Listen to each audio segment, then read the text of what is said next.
Hello everyone, welcome to ANB academy.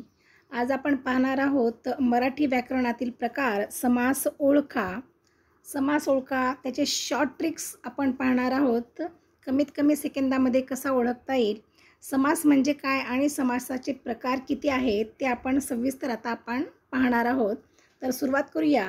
समास म्हणजे काय, तर जेव्हा दोन शब्द किंवा अधिक शब्दांमधील परस्पर संबंध दाखवणारे प्रत्यय किंवा शब्द याचा लोप होतो म्हणजे नष्ट होतो आणि त्याचा एक जोड शब्द तयार होतो, तेव्हा त्या शब्दाच्या एकत्रीकरणाला समास असे म्हणतात. जसं आता देवाची पूजा, ची हे काय झालं, प्रत्यय झालं, तर ते आपण गाळलं आणि काय लिहिलं, सरळ देवपूजा. म्हणजे इथं काय व्हायलं, प्रत्यय किंवा शब्द गाळतोय. आई आणि वडील, आणि आपण इथं काढलं शब्द गाळला आणि काय दिलं आपण, आई वडील. म्हणजे आपण जेव्हा शब्दाची काटकसर करतो आणि दोन शब्द एकत्र करतो, त्याचा प्रत्यय लोप पावतो, तसंच शब्द लोप पावतो, तेव्हा जो एक शब्द तयार होतो त्याला आपण म्हणतो समास. पुरण घालून केलेली पोळी. आता आपण एवढं मोठं वाक्य बोलत नाही दैनंदिन जीवनामध्ये, आपण काय म्हणतो, पुरणपोळी. म्हणजे आपण काय केले, मधले शब्द गाळलेत.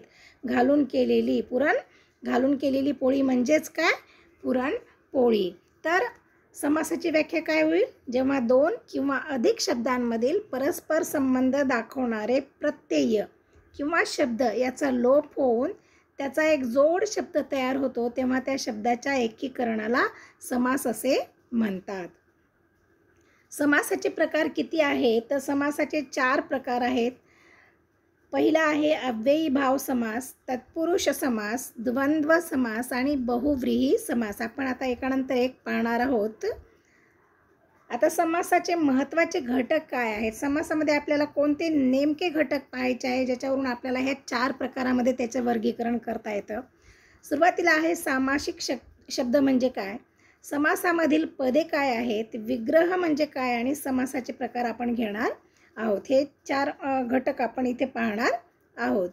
तर सुरुवातीला सामासिक शब्द म्हणजे काय, शब्दाच्या एकीकरणाने जो एक जोड शब्द तयार होतो त्याला सामासिक शब्द असे म्हणतात. जसं जोड शब्द इथे तयार झाला आहे, देवपूजा, देवाची पूजा, देवपूजा, आई आणि वडील, आई वडील, पुरणपोळी, पुरण घालून तयार केलेली पोळी, क्रीडांगण, चौकोन, भाजीपाला, हे काय झाले, सामासिक शब्द झाले. दोन जोड शब्द एकत्र आपण केलेले आहे, त्याच्या एकीकरणाला आपण काय म्हणणार आहोत, सामासिक शब्द.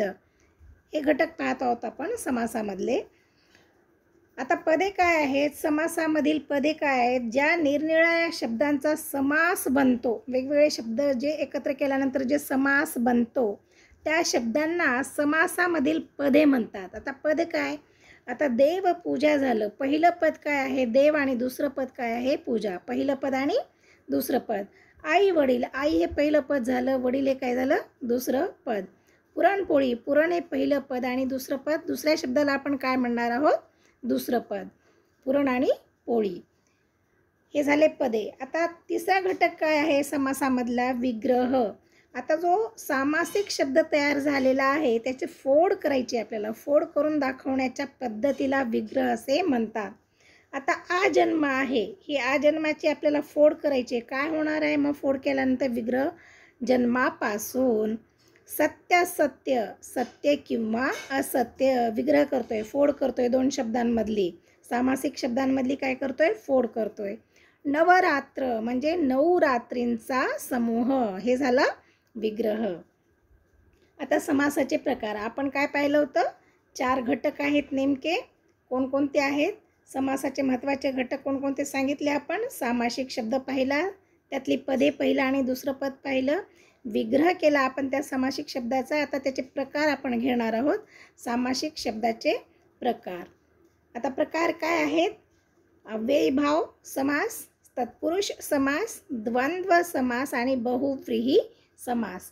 आता याच्यामध्ये काय आहे, अव्ययी भाव समासामध्ये पहिले जे पद असते, पहिला जो शब्द असतो तो प्रधान असतो, मुख्य असतो, आणि दुसरे पद काय असतं, गौण असते, त्याला महत्त्व नसतं दुसऱ्या पदाला. उदाहरण, आ जन्म म्हणजे जन्मापासून, पहिलं पद हे काय झालं, महत्त्वाचं झालं इथे. तत्पुरुष समासामध्ये पहिलं पद जे आहे गौण आहे. पहिलं पद हे काय आहे? गौण आहे, त्याला महत्त्व नसतं.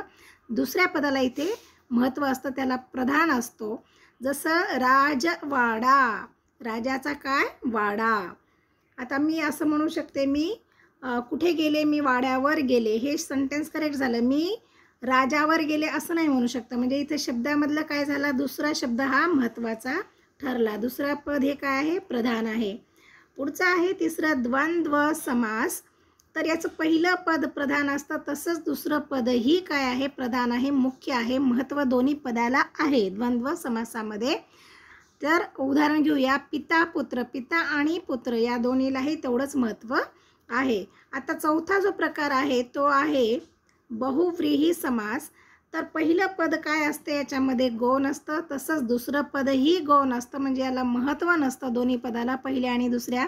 तर त्या शब्दावरून तिसऱ्याच शब्दाचा काहीतरी अर्थ उत्पन्न होतो, त्याला आपण बहुव्रीही समास असे म्हणतो. आता आपण एक एक करून त्या समासाचे स्पष्टीकरण इथे घेणार आहोत. तर समासाचे प्रकार किती पाहिले आपण? अव्ययीभाव समास, तत्पुरुष समास, द्वंद्व समास आणि बहुव्रीही समास. आता पहिला समास आपण इथे घेणार आहोत, अव्ययीभाव समास. अव्ययीभाव समास. आता अव्ययीभाव समास म्हणजे काय? ज्या समासातील पहिले पद प्रमुख असते. आत्ताच आपण पाहिलं, पहिलं पद, दोन शब्दामधील पहिलं पद प्रमुख असतं व बहुधा अव्ययी असते आणि ज्या सामासिक शब्दांचा वापर क्रियाविशेषणासारखा केला जातो त्या समासाला अव्ययीभाव समास असे म्हणतात. आता इथे काय आहे? आमरण म्हणजे मरेपर्यंत, आजन्म जन्मापासून, प्रतिदिन. आता हे काय झालं? प्रतिदिन. हे पहिलं पद जे आहे महत्त्वाचं आहे. प्रतिदिनी, प्रतिक्षणी, बिनचूक, गैरवर्तन, यथाशक्ती म्हणजे आपापल्या शक्तीनुसार, योग्यतेनुसार, पावलोपावली, गैरहजर, घरोघर असे हे अव्ययीभाव समासाचे प्रकार आहेत. तर त्याच्यामध्ये अव्ययीभाव समास कसा ओळखायचा ते इथे मी तुम्हाला सांगणार आहे. आता अव्ययीभाव समासचे उपसर्ग असतात. उपसर्ग म्हणजे शब्दाच्या अगोदर लागलेला शब्द. जसं संस्कृत भाषेतील पहिलं प्रारंभी उपसर्ग काय येणार आहे? आ, प्रति, यथा, या. फारसी भाषेतील उपसर्ग आहे दर, बे, बिन म्हणजे याच्याशिवाय. मराठी शब्दांची दुरुस्ती आलेले सामासिक शब्द इथे आहेत. म्हणजे एक शब्द रिपीट होत राहतो, गावोगाव, दारोदारी, घरोघरी. हे जेव्हा शब्द एकत्रित येतात तेव्हा आपण ओळखायचं की हे अव्ययीभाव समास आहे. आता पहिलं काय? संस्कृत भाषेतील प्रारंभी उपसर्ग आ, प्रति, यथा, या. आता आपण इथे पाहूया, या शब्दामध्ये आ इथे दिलेला आहे. आ हे बघा, आ जन्म, आ मरण. प्रति, प्रतिदिन, प्रतिक्षणी. यस, गैरवर्तन, बिन चूक. हे म्हणजे काय झाले? उपसर्ग लागलेले. यथा शक्ती, यथा म्हणजे योग्यतेप्रमाणे, ज्याचे त्याच्या शक्तीच्या प्रमाणे. आता हे एकच शब्द जर रिपीट होत असेल, पावलोपावली, घरोघर, एकच शब्द रिपीट होत असेल तरी आपण त्याला काय म्हणणार आहोत? अव्ययीभाव समास. गैरहजर म्हणजे हजर नसलेला. तर पहिल्या पदाला इथे काय असणार आहे? महत्त्व असणार आहे. आता दुसरं पाहूया आपण, तत्पुरुष समास म्हणजे काय? आता ज्या समासात दुसरे पद महत्त्वाचे असते व समास तयार होताना विभक्ती प्रत्ययाचा लोप पावतो त्या समासाला तत्पुरुष समास असे म्हणतात. आता दुसरं पद कसं महत्त्वाचं आहे बघा. आता इथे आपण इथं उदाहरण घेऊया. तोंडपाठ म्हणजे तोंडाने केलेले पाठ. तोंडाने पाठ केलेले शब्द म्हणजे तोंडपाठ. आता हे याच्यामध्ये कुठल्या शब्दाला महत्त्व येत आहे? तर ज्या समासात दुसरं पद महत्त्वाचं आहे, पाठ करणे. आता मी हा धडा पाठ केला. मी जर हे म्हटलं मी हा धडा तोंड केला तर ह्या वाक्याला अर्थ राहणार नाही. तर काय केला? मी जर हा धडा पाठ केला म्हटलं तर या वाक्याला अर्थ राहतो. म्हणजे दुसरं पद इथे काय आपल्याकडे महत्त्वाचं आहे. अजून काही इथे उदाहरण देते मी. कंबरपट्टा. आता काय आहे? कंबरपट्टा है ना. आता जर मला कमरेचा त्रास होत आहे तर मी काय वापरणार? कंबरपट्टा. जर मी असं म्हटलं मी पट्टा वापरते तर योग्य राहील. मी कंबर वापरते असं जर म्हटलं तर काय होणार आहे? सेंटेन्स चुकणार आहे, वाक्य चुकणार आहे. म्हणजे इथे काय आहे, पहिलं पद महत्त्वाचं नसून दुसरं पद हे काय आहे, महत्त्वाचं आहे. तर आपण याला काय म्हणणार आहोत, तत्पुरुष समास. म्हणजे दुसरे पद हे महत्त्वाचे याच्यामध्ये असणार आहे. पहिल्या पदाला गौण आहे, महत्त्व नाही आहे. तर तत्पुरुष समासातील दोन्ही पदे केव्हा केव्हा विग्रहाच्या वेळी एकाच विभक्तीत सुद्धा असतात. आता पुढे घेऊया द्वंद्व समास. आता द्वंद्व समास काय आहे, ज्या समासात दोन्ही पदे अर्थाच्या दृष्टीने समान दर्जाची असतात. आता इथे ना पहिलं पद महत्त्वाचं ना दुसरं पद, दोन्ही पद काय आहेत, समान दृष्टीने महत्त्वपूर्ण आहेत. त्या समासाला आपण काय म्हणायचं. आणि व समास तयार होताना उभयान्वयी अव्ययांचा लोप होतो.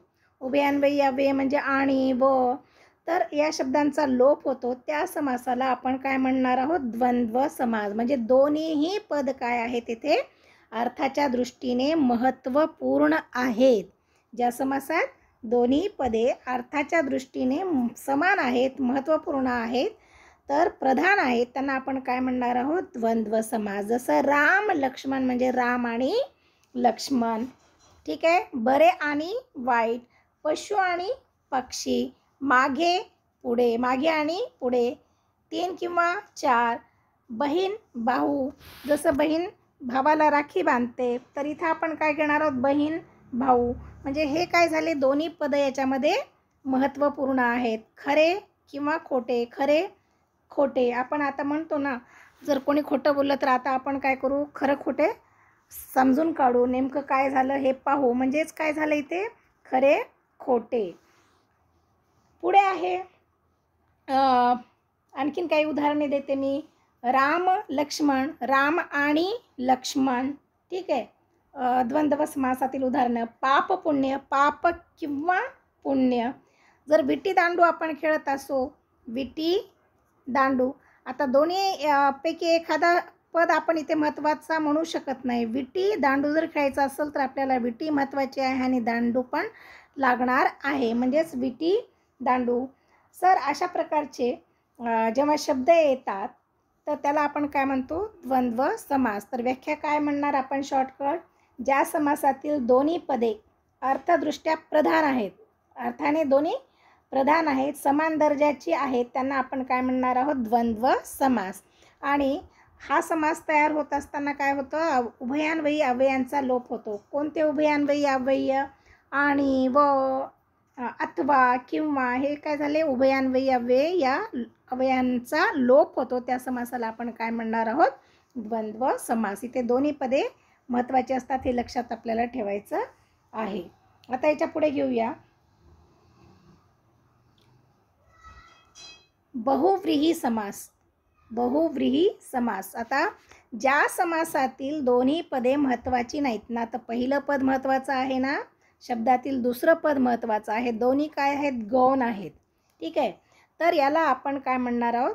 आणि त्या दोन्हीवरून, दोन्ही शब्दावरून तिसऱ्याच गोष्टीचा बोध होतो. आता जर दोन शब्द आहेत तर दोन्ही पदे महत्त्वाची नाहीत, जेव्हा तो शब्द आपण उच्चारतो त्याच्यावरून तिसऱ्याच गोष्टीचा बोध होतो व तो सामासिक शब्द त्या तिसऱ्या गोष्टीचे विशेषण असतो, त्या समासाला बहुव्रीही समास असे म्हणतात. काय व्हायला लागलं, दोन्ही जे पद आहेत दोन्ही काय आहेत, गौण आहेत, प्रधान नाही आहेत. जेव्हा तो शब्द आपण उच्चारतो त्यावेळेस आपल्याला तिसऱ्याच एका शब्दाचा अर्थ प्राप्त होतो, तेव्हा आपण त्याला काय म्हणतो, बहुव्रीही समास. ठीक आहे. तर जसं की नीळकंठ. आता नीळकंठ काय आहे, पार्वतीने नीळकंठास मारले, किंवा नीळ म्हणजे काय, निळा कंठ. कंठ म्हणजे काय, गळा. निळा कंठ म्हणजे निळा कंठ ज्याचा आहे तो कोण आहे, मग शंकर. कोण असणार आहे, शंकर. म्हणजे तिसऱ्या गोष्टीचा बोध इथे आपल्याला होत आहे. ठीक आहे. तर आणखीन एखादं उदाहरण याच्यामध्ये घेऊया आपण. नीलकंठ झालं, पितांबर. पीत म्हणजे काय आणि अंबर म्हणजे काय, तर पितांबर या, आता इथे अजून एक उदाहरण देते याच्या व्यतिरिक्त, पितांबर. तर या पितांबर या दुसऱ्या वाक्यातील शब्दाची तीच गोष्ट आहे. पितांबर म्हणजे पीत. पीत म्हणजे पिवळे. पीत म्हणजे काय, पिवळे. आणि अंबर म्हणजे काय, वस्त्र. ज्याचे पिवळे वस्त्र आहे असा तो म्हणजेच काय पितांबर. नीळकंठ शंकर. पितांबर कोण असणार आहे? गणपती. ठीक आहे. तर पिवळे असा ज्याचा आपण वस्त्र आहे असा अर्थ घ्यावयाचा नसून पितांबर म्हणजे विष्णू असा अर्थ घ्यावयाचा आपल्याला इथे आहे. म्हणजे तिसराच अर्थ जेव्हा इथे उद्भवतो तेव्हा आपण काय म्हणणार आहोत? काय म्हणणार आपण? बहुव्रीही समास. दोन्ही शब्दाला दोन्ही पदाला इथे महत्त्व नाही. आता वक्रतुंड म्हणजे वक्र ज्याचं तोंड आहे मुख आहे त्याला वक्रतुंड. आपण कोणाला म्हणतो वक्रतुंड? कमलनयन ज्याचे नयन डोळे हे कसे आहेत? कमळासारखे आहेत असे. अष्टभुजा म्हणजे 8 भुजा ज्याला आहेत त्याला आपण काय म्हणतो? मला कमेंटमध्ये सांगा आता. अनंत, गजानन, निर्धन, लक्ष्मीकांत हे सगळे काय झाले? उदाहरण बहुव्रीही समासाचे उदाहरण झालेले आहे. तसंच अजून एखादं उदाहरण जर घ्यायचं असेल तर काय म्हणता येईल? येतं इथे आपल्याला जितेंद्र किंवा गजानन. इथे गजानन दिलेले आहे आपल्याला. गजानन म्हणजेच काय? गजाचे आहे आनन त्याला आपण काय म्हणतो? गजानन. गजानन. तर इथे दोन्ही पदे हे काय आहेत? गौण आहेत, महत्त्वपूर्ण नाही आहेत. जेव्हा आपण याचा उच्चार करतो त्याचा तिसराच अर्थ प्राप्त होतो, तिसराच बोध होतो, त्याला आपण काय म्हणणार? बहुव्रीही समास. लक्ष्मीकांत. लक्ष्मी ज्याची काय आहे? कांता आहे. कोणाची कांता आहे? कोणाची? बायको आहे, विष्णूची है ना. म्हणजे तिसरा बोध होतो आहे. निर्धन म्हणजे ज्याच्याजवळ धन नसलेला. ठीक आहे. तर अशा प्रकारे हे इथे उदाहरण आपण दिलेले आहेत. आता समासाविषयी काही महत्त्वाचे आपल्याला घ्यायचे. अव्ययी भाव समास असलेला शब्द क्रियाविशेषण असतो. द्वंद्व व तत्पुरुष समास असलेला शब्द नाम किंवा विशेषण असतो. बहुव्रीही समास असलेला शब्द विशेषण असतो. अशा प्रकारे आज आपण इथे पाहिलेले आहे चारही समासाचे प्रकार. कुठले कुठले?